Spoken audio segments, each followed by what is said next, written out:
আমি চাই যে একটা মানে ভয় ভীতির ঊর্ধ্বে উঠে সমগ্র বাংলাদেশে একটা উৎসবমুখর পরিবেশে নির্বাচন হোক।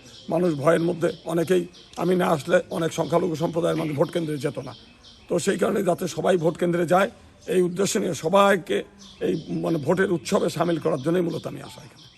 সকল সম্প্রদায়ের মানুষ আমাকে অত্যন্ত ভালোবাসে, আমার সম্প্রদায় তো বটেই। আমি সবসময় নিরপেক্ষ ভূমিকা রাখি।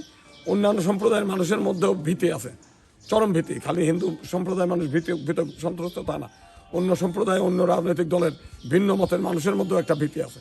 তারাও আমাকে অনুরোধ করেছে, সব সম্প্রদায়ের মানুষের মধ্যে একটা ভীতি আছে, সেই ভীতি কাটানোর উদ্দেশ্যেই মূলত আসে। মানুষের দ্বারে দায়িত্ব, মানুষের কাছে তো কেউ দায় নাই। ও ইতিপূর্বে এই দেশের মানুষ যে ভোটার এই জনগণ মানুষ জানতো না। এইবার আমরা মানুষের দ্বারে দ্বারে যাচ্ছি, মানুষ স্বাগত জানাচ্ছে যে হ্যাঁ আমাদের ভোটের যে একটা মূল্য আছে, এই প্রথম আমরা বুঝলাম যে আপনারা আমাদের কাছে আসছেন।